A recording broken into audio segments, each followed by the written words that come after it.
तो hello everybody, हम लोग आ गए हैं फिर से नई वीडियो लेकर। इस बार हम लोग टॉपिक जो चूज़ किए हैं वो हाइपर कॉन्जुगेशन है। जैसे मैंने पिछली वीडियो में आपको बताया था कि हम लोग हाइपर कॉन्जुगेशन में अब पढ़ेंगे।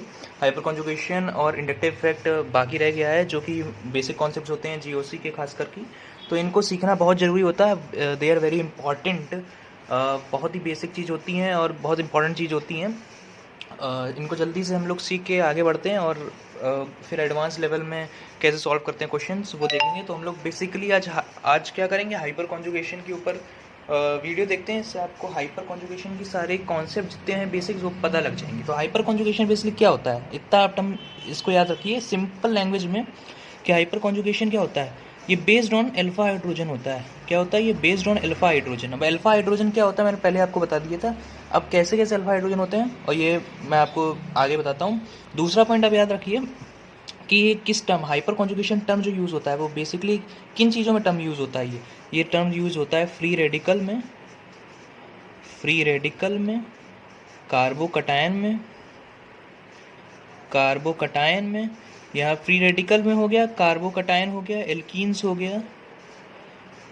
गया और एल्काइंस हो गया। क्या हो गया? एल्काइंस हो गया, एल्कीन्स एंड एल्काइंस।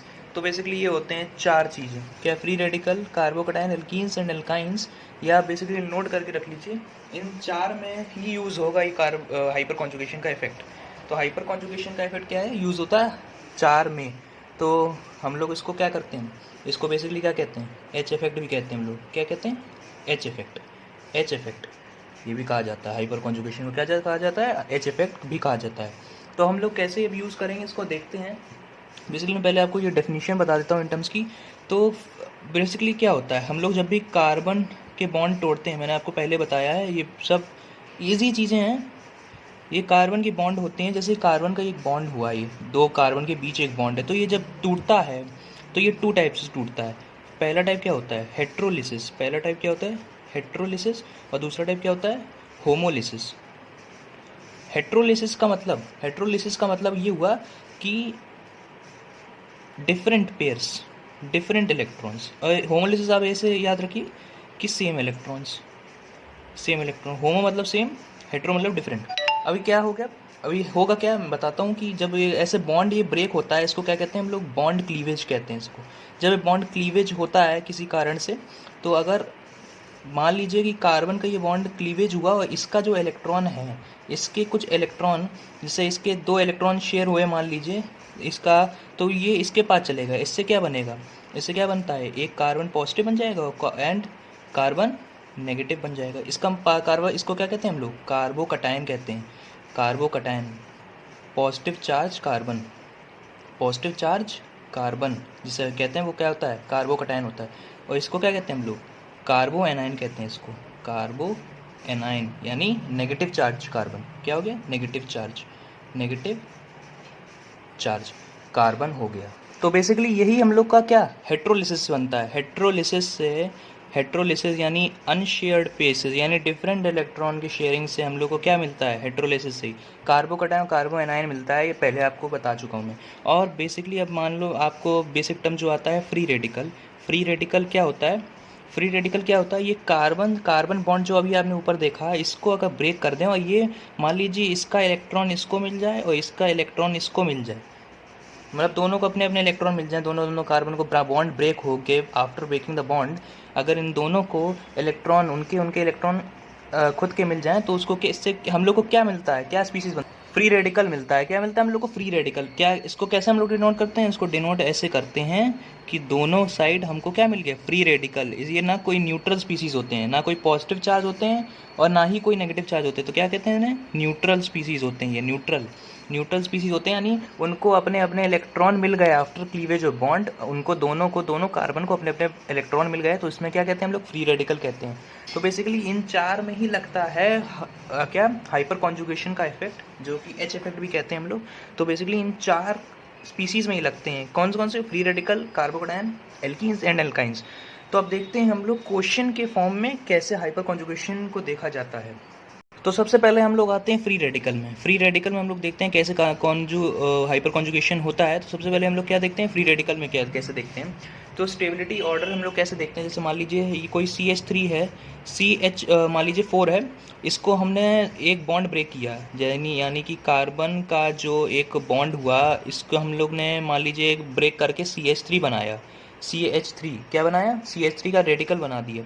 अब ये CH3 का रेडिकल क्या है, बेसिकली ये ऐसे इसका स्ट्रक्चर देखा जाए तो हम लोग को ऐसे दिखेगा, और यहाँ एक रेडिकल यानी कार्बन के पास उसका एक अपना इलेक्ट्रॉन किसी से जो बॉन्ड ब्रेक हुआ उसके पास अपना आ गया, वो इलेक्ट्रॉन आ गया। तो हम लोग को देखना है इस पर कैसे आ गए, बहुत सारे ऐसे कंपाउंड मिलेंगे। अब देखें अगर हम लोग कि CH3 हो गया, CH हो गया, CH3 हो गया और CH3 हो गया, CH3 हो गया, मान लीजिए ऐसा कोई है कंपाउंड, यहाँ हम आपको लिख लीजिए कि यहाँ 2 हो गया, CH2 हो गया, और यहाँ फ्री रेडिकल लगा देते हैं। तो ऐसे ही हम लोग को बहुत और सारे कंपाउंड मिल सकते हैं, जैसे CH3 हो गया, CH2 हो गया, यहाँ CH2 हो गया, ये फ्री रेडिकल।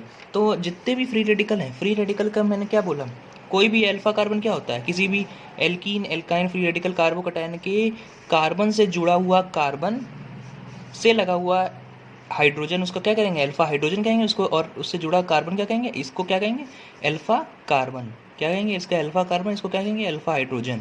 फ्री रेडिकल के कार्बन से जुड़ा हुआ कार्बन को क्या कहेंगे, अल्फा कार्बन, और उसके जुड़े हाइड्रोजन क्या कहेंगे, अल्फा हाइड्रोजन। ऐसे ये क्या हो जाता है, बीटा हो जाता है। लेकिन बीटा की हम लोग को अभी इतनी ज़रूरत कभी पड़ती नहीं है केमिस्ट्री में, केमिस्ट्री में ज़रूरत कभी पड़ती नहीं। तो अल्फा का आप देखिए, तो जितने अल्फा हाइड्रोजन होंगे, अब पॉइंट हम लोग को नोट करना है, क्या नोट करना है कि अल्फा हाइड्रोजन जितने भी होंगे, ग्रेटर अल्फा हाइड्रोजन, ग्रेटर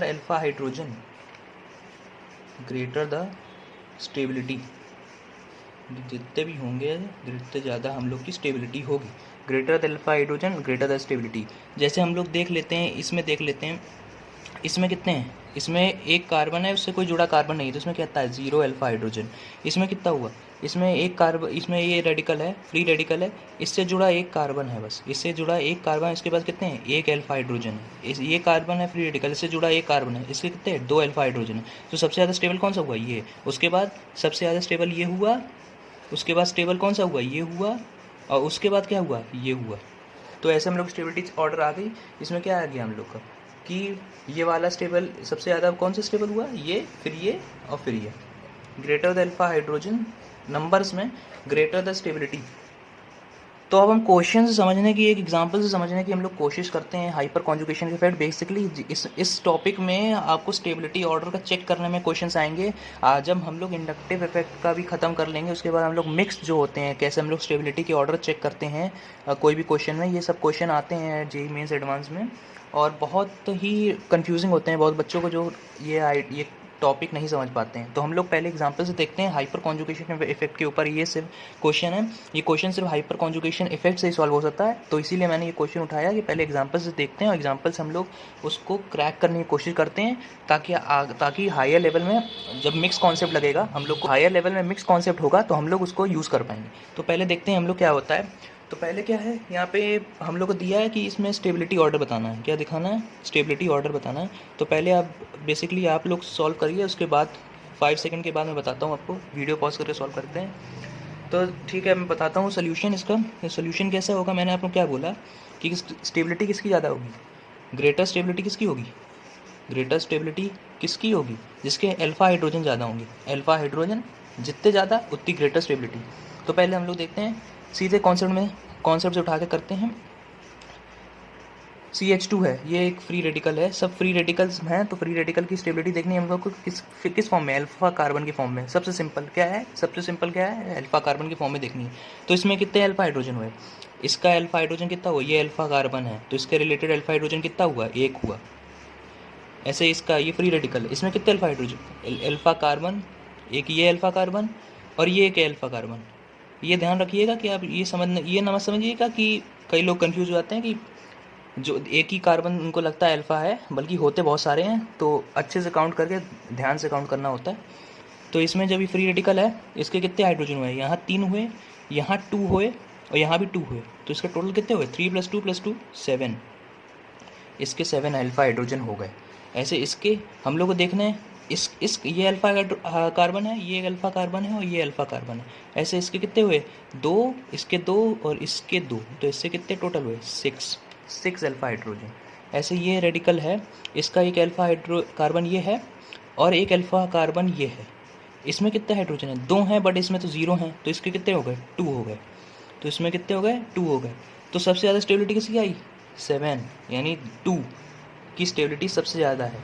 2 की स्टेबिलिटी सबसे ज़्यादा है। इसके बाद कितने हैं? 6 वाला। इसके बाद कितना है? 4th वाला। और सबसे आखिरी में कौन सा है? 1 नंबर। सबसे आखिरी में कौन सा है? 1 नंबर। तो ये स्टेबिलिटी ऑर्डर हम लोग को मिल गया यहाँ से। चलिए अब हम लोग हाइपर कॉन्जुगेशन इन एल्कीन्स देखते हैं। तो हाइपर कॉन्जुगेशन एल्कीन्स का एक मेन कॉन्सेप्ट और मेन पॉइंट क्या होता है, जो बहुत एग्जाम में बहुत बार पूछा भी गया है, क्या होता है इसको आप बेसिकली याद रख लीजिए। ये पॉइंट बहुत नोट करने की चीज़ है, नोट करिएगा आप ये कि इट इज़ अ क्या है, ये एक इट इज़ अ क्या है, सिग्मा पाई स्टार कॉन्जुगेशन होता है इधर पर, sigma pi star conjugation. It is sigma pi star conjugation where क्या होता है, पाई स्टार ऑर्बिटल जो होता है वो एम्प्टी होता है, अब ये क्या होता है मैं आपको बाद में बताता हूँ। समझ लेते हैं हम लोग क्या होता है ये।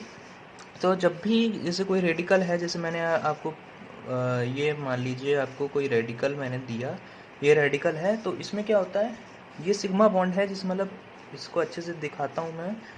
तो ये H है, ये H है, ये रेडिकल हो गया। तो ये सिग्मा बॉन्ड है, ये सिग्मा बॉन्ड है। तो इसमें एल्कीन्स में क्या होता है कि एल्कीन में मान लीजिए कुछ ऐसा कंपाउंड आपको दे दें, ऐसा कंपाउंड दे दें आपको, ये एक एल्कीन हो गया। एल्कीन में क्या होता है कि ये जो H होता है, ये जो H होते हैं और ये एक बार CH2 हो गया, तो ये सिग्मा बॉन्ड होता है। ये क्या होता है? Sigma bond. और सिग्मा बॉन्ड जब ये हाइपर कॉन्जुगेशन में क्या होता है, ये सिग्मा बॉन्ड का क्या होता है? क्लीवेज होता है। और जब क्लीवेज होगा सिग्मा का, यहाँ से क्या जाएगा, यहाँ पर जो ऑर्बिटल होगा, यहाँ पे कार्बन का क्या होता है? पाई स्टार ऑर्बिटल खाली रहता है। तो पाई स्टार ऑर्बिटल खाली होने से H का जो H जो चला गया यहाँ पर, लेकिन इसका बॉन्ड क्या हो गया? फ्री हो गया। इसका बॉन्ड फ्री होने से पाई स्टार ऑर्बिटल जो होता है, sigma electron pi star orbital में फिल होते हैं। तो इसको हम लोग क्या कहते हैं? सिग्मा पाई स्टार कॉन्जुगेशन कहते हैं। क्या कहते हैं? Sigma pi star conjugation. तो हाइड्रोकार्बन हाइपर कॉन्जुगेशन एल्कीन्स में क्या होता है? सिग्मा पाई स्टार कॉन्जुगेशन में होता है। जब ये बॉन्ड ब्रेक होता है कॉन्जुगेशन में क्या होता है, तभी हम लोग उसको अल्फा हाइड्रोजन के टर्म में यूज़ करते हैं। तो इसीलिए हम लोग बोलते हैं कि जितने ज़्यादा अल्फा हाइड्रोजन होंगे हम लोग को, उतना ज़्यादा स्टेबल होगा कंपाउंड। तो इसका पाई स्टार ऑर्बिटल में इलेक्ट्रॉन का फिल होता है और बॉन्ड इससे कंप्लीट करता है। तो यही होता है हम लोग को बेसिकली एल्कीन्स में। तो एल्कीन का ऑर्डर भी क्या हो गया? एल्कीन का ऑर्डर मान लीजिए ये कोई कंपाउंड हो गया, ये कंपाउंड है एल्कीन का। तो इसमें क्या होगा कि डबल बॉन्ड जब भी हो जाए तो अल्फा हाइड्रोजन क्या होगा, इससे जुड़ा कार्बन, डबल बॉन्डेड कार्बन, ये दोनों कार्बन से जुड़े जितने भी कार्बन होंगे उसको क्या कहेंगे हम लोग? अल्फा कहेंगे। क्या कहेंगे? अल्फा कार्बन कहेंगे। तो इससे हम लोग स्टेबिलिटी चेक करते हैं। तो इसका भी स्टेबिलिटी चेक करने का यही है। तो इसमें अगर देखा जाए, हम लोग अगर पहला कोई एग्जांपल ले लें, कोई अगर एग्जांपल लिया जाए, तो मान लीजिए हम लोग ने कोई एग्जांपल लिया, ये CH3, ये CH3। तो इसमें क्या होता है, ये हम लोग ये क्या होता है? कार्बन होता है। और कार्बन से मैंने जो क्या आपको बताया, डबल बॉन्डेड कार्बन से जुड़े कार्बन को क्या कहते हैं हम लोग? अल्फा कार्बन कहते हैं। उससे जुड़े हैं हाइड्रोजन, अल्फा हाइड्रोजन। तो यहाँ कितने हो गए? यहाँ कितने हो गए? 6 अल्फा हाइड्रोजन हो गए। कितने हो गए यहाँ पे? 6 अल्फा हाइड्रोजन हो गए यहाँ पे। ऐसे ही अगर हम लोग कोई मेन मतलब बड़ा कंपाउंड ले लेते हैं, मान लीजिए उसमें आपको, इसमें कन्फ्यूजन ना हो इसलिए मैं आपको बता दूँ आपको। जैसे कोई बड़ा कंपाउंड ले लिया मैंने, ये ले लिया, यहाँ भी एक चेन बना दी और यहाँ भी मैंने चेन बना दी मान लीजिए, और ये रिंग ले ली पूरी। अब क्या ले ली मैंने? रिंग ले ली। तो यहाँ पे दिखाने हैं कितने। अब ये मान लीजिए है कोई भी आपका कंपाउंड हो, तो इसमें कितने, जैसे आपको मान लीजिए कि डबल बॉन्डेड इधर पे है, ये कार्बन से आपको जुड़ा जितने भी आपको दिखेंगे वो सब क्या हो जाएंगे? अल्फा हाइड्रोजन हो जाएंगे। तो जैसे हम लोग को देखना हो, मैंने आपको बोला हो कि जैसे ये बना दें, ये बना दें, ये बना दें। अब इससे कोई ब्रांच लगा दिया जाए। आप मान लीजिए इसको कंसिडर मत करिए, इसको आप कंसिडर मत करिए, आप इससे कंसिडर करिए, सिंपल होगा काफ़ी। तो और इसमें ब्रांच लगा दी जाए, तो इसमें अल्फा हाइड्रोजन कौन कौन से होंगे? ये डबल बॉन्ड है, इस कंपाउंड का, होल कंपाउंड का अल्फा हाइड्रोजन कितने होंगे? अगर होल कंपाउंड के अल्फा हाइड्रोजन हमको गिनने हैं तो कितने होंगे? डबल बॉन्डेड कार्बन से कितने जुड़े हैं? ये डबल बॉन्ड है। पहले तो डबल बॉन्ड गिन लीजिए, पहले ये डबल बॉन्ड है, ये डबल बॉन्ड है, इनसे जुड़े कार्बन कितना हुआ यहाँ? तो यहाँ कितने हो गए? 3 अल्फा हाइड्रोजन। एक इधर हुआ, इधर कितने हो गए? 2 अल्फा हाइड्रोजन। ठीक है। अब यहाँ पे जुड़ा इसके पास कोई भी कार्बन नहीं है, तो इससे कोई भी कार्बन नहीं है क्योंकि डबली अटैच है, तो डबली अटैच है तो इससे भी देखना पड़ेगा। तो यहाँ पे कितने हो गए, 2 हो गए, यहाँ पे कितने हो गए, 3 हो गए, और यहाँ पे कोई नहीं है तो कितने हो गए, 3 5 2 10 अल्फा हाइड्रोजन हो गए। ऐसे गिना जाता है हम लोग को, ऐसा गिना जाता है कब कोई भी अल्फा हाइड्रोजन कैसे गिनते हैं एल्कीन में। और सिमिलरली हम लोग देखते हैं, पहले आप नोट कर लीजिए इस चीज़ को आप नोट कर लीजिए, बहुत मेन चीज़ होती है ये, आप पहले इसको नोट करें। नोट क्या करना है हम लोग को, क्या कि जब अल्फा हाइड्रोजन तभी देखे जाएंगे, are only considered, alpha hydrogen are only considered if alpha carbon जो है आपका sp3 हाइब्रिडाइज्ड है। अब sp3 हाइब्रिडाइज्ड होने का मतलब आप सबसे ईजिएस्ट वे में आप ये सुन लीजिए, समझ लीजिए कि कार्बन जो हो, मान लीजिए कोई भी ये रेडिकल फ्री रेडिकल हो या यहाँ पे कोई डबल बॉन्ड लगा हो, इस कार्बन से देखना है तो यहाँ कार्बन के पूरे, मान लीजिए यहाँ कार्बन के पूरे 4 बॉन्ड होने चाहिए। अगर 4 से कम बॉन्ड हुए तो आप क्या करेंगे, उसको हाइपर कॉन्जुगेशन में नहीं देखेंगे, हाइपर कॉन्जुगेशन में उसको नहीं देखेंगे, 4 बॉन्ड लगे रहने चाहिए। कार्बन के अगर 4 बॉन्ड नहीं लगे हैं ऐसे जिससे देखना है हम लोग को, मान लीजिए रेडिकल है, तो हम लोग इसको अल्फा कार्बन नहीं कंसिडर करेंगे। तो sp3 हाइब्रिडाइजेशन अभी सबसे आप मेन चीज़ और सबसे आसान चीज़ आप ये मान लीजिए कि 4 बॉन्ड कनेक्ट होने चाहिए sp3, इसी को क्या कहेंगे हम लोग, sp3 कार्बन। तो इस वीडियो में मैंने आपको समझा दिया कि हाइपर कॉन्जुगेशन के क्या इफेक्ट होते हैं और क्या क्या देखा जाता है इसमें। नेक्स्ट वीडियो में हम लोग इसके क्वेश्चंस भी सॉल्व करेंगे, इसके क्वेश्चंस बहुत अच्छे क्वेश्चन होते हैं। नेक्स्ट वीडियो में ट्राई करूंगा मैं कि इंडक्टिव इफेक्ट पहले आपको पढ़ा दूँ, उसके बाद hyper conjugation, inductive effect, resonance and aromaticity, ये सबके मिक्सचर ऑफ क्वेश्चंस लाएंगे, बहुत ही ज़्यादा वेराइटी ऑफ क्वेश्चन लाएंगे, बेस्ट क्वेश्चन लाएंगे, उनको हम लोग सॉल्व करेंगे और उससे हम लोग स्टेबिलिटी का देखेंगे कैसे हम लोग स्टेबिलिटी चेक करते हैं बेसिकली। तो ये मेन चीज़ होती है, मेन चीज़ अगर कोई भी नया कॉन्सेप्ट होगा तो मैं पहले उसको अगले वीडियो में डिस्कस कर दूंगा। तब तक आप ये पूरे इंपॉर्टेंट पॉइंट्स याद रखिए और हम लोग मिलते हैं नेक्स्ट वीडियो में। तब तक लिए थैंक यू और मिलते हैं नेक्स्ट वीडियो में इंडक्टिव इफेक्ट और हाइपर कॉन्जुगेशन के क्वेश्चन के साथ।